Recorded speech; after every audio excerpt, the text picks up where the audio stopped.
All right, guys. So this is going to be Genesis 23, Sarah's death and burial. Let me just do this real quick. So, all right, here we go. I'm going to start off with this right here. This is a picture of Sarah's tomb, and inside the cave of Mechpala. I'm sorry.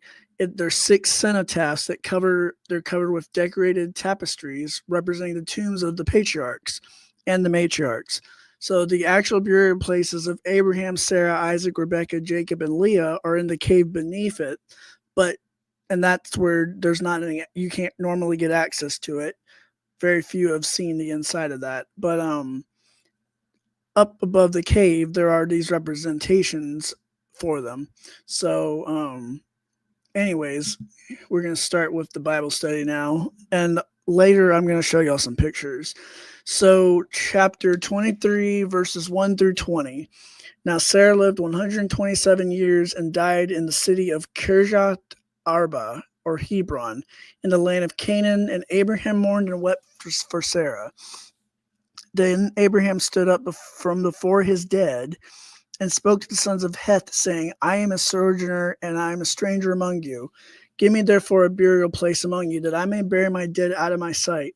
So the sons of Heth answered Abraham, saying, Hear us, my lord. You are a king from Yahweh among us. Bury your dead in the choicest of our burial places. None of us will withhold his burial place from you, to bury your dead there. Then Abraham stood and bowed himself to the people of the land, to the sons of Heth. Thus he spoke with them, saying, If you have it in mind for me to bury my dead out of my sight, then listen to me, and speak on my behalf to Ephron the son of Zohar, that he may give me the cave of Machpelah, which he has at the end of his field. Let him give it to me at the full price as a burial place among you. Now Ephron was sitting among the sons of Heth, and Ephron the Hittite answered Abraham in the presence of the sons of Heth, and of all who entered at the gate of the city, saying, No, my lord, hear me. I give you both the field and the cave within it. I give it to you in the presence of all my fellow citizens to bury your dead. Then Abraham bowed himself before the Lord, the people of the land, and he spoke to Ephron in the hearing of the people of the land, saying, If you're for me, hear me. I'll give you money for the field, take it from me, and I'll bury my dead there. Ephron responded to Abraham, My lord, listen to me. The land is worth 400 silver drachmas, but what's that between you and me? So bury your dead. So Abraham listened to Ephron, and he weighed out the silver for Ephron, which he'd mentioned in the hearing of the sons of Heth, the 400 silver drachmas, currency of the merchants. Thus the field of Ephron and Machpelah, which was opposite Mamre, the field and the cave in it, and all the trees in the field, which were within all the surrounding borders, were deeded to Abraham as his possession in the presence of the sons of Heth before all who entered the city. Then after this, Abraham buried Sarah his wife in the cave of the field of Machpelah, which was opposite Mamre, that is Hebron, in the land of Canaan. So the field and the cave in it were deeded to Abraham by the sons of Heth as property for a burial place. So Sarah lives to 127 and she dies. Ezra has given us Hebron for an updated place name here. Abraham weeps and mourns for her. Early in the chapters, there were times that Abraham had not always been a very loving or good husband to her. But here, he refers to her as my dead, and he mourns for her. He does not say my corpse, as though Sarah's dead body no longer has any meaning or value. He buries her believing her body will be raised from the dead. Saying my dead here also reflects an important attitude towards a loved one who's departed here that we need to discuss. So Sarah's body is not just some soulless husk that she's done using, so who cares? She also has not escaped the prison house of her soul as some Cartesians or even some full preterists may try and claim. So the dead body of Sarah is still Sarah. This is still her. When Abraham buries her, he buried Sarah, his wife. He buried a person. For a person consists of both body and soul. It requires both natures to be a person, and at death one does not cease to be a person.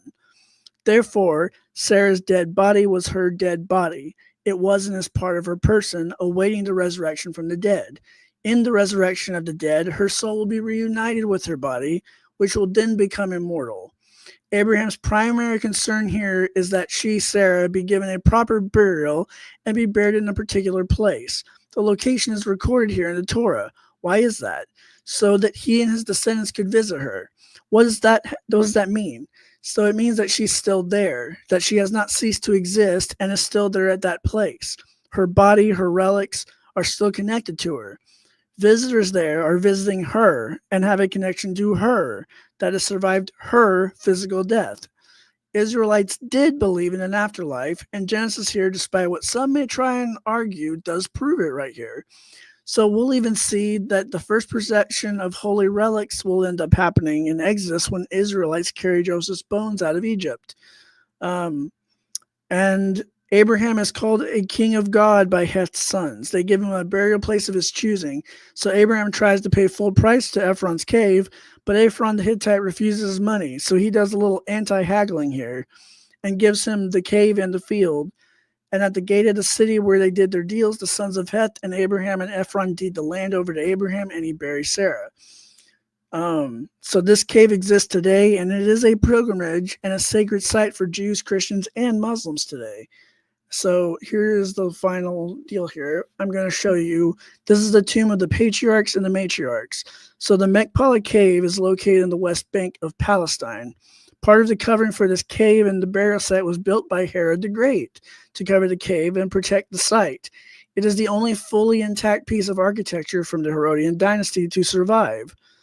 And the tradition holds that Adam and Eve were interred here. The tombs also hold Abraham, Sarah, Isaac, Rebekah, Jacob, and Leah. Rachel's tomb is actually in Bethlehem. And the tradition also holds that Esau's head, maybe his whole body, is buried in an unknown location in the cave. The patriarchs are said to be dead but sleeping, and they rise to beg mercy for Yahweh. They rise to beg mercy for Yahweh. And hold on. Yeah, the patriarchs are said not to be dead but sleeping, and they rise to beg mercy from Yahweh for their children throughout their generations. This is also found in Christian traditions. So, anyways, that one is going to be a very short one, but I hope that you found it interesting. So, anyways, if y'all got any questions, let me know later. And I think that's it. That's actually it for this one.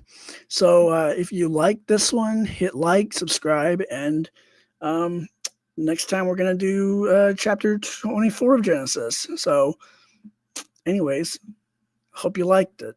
Thank you. God bless.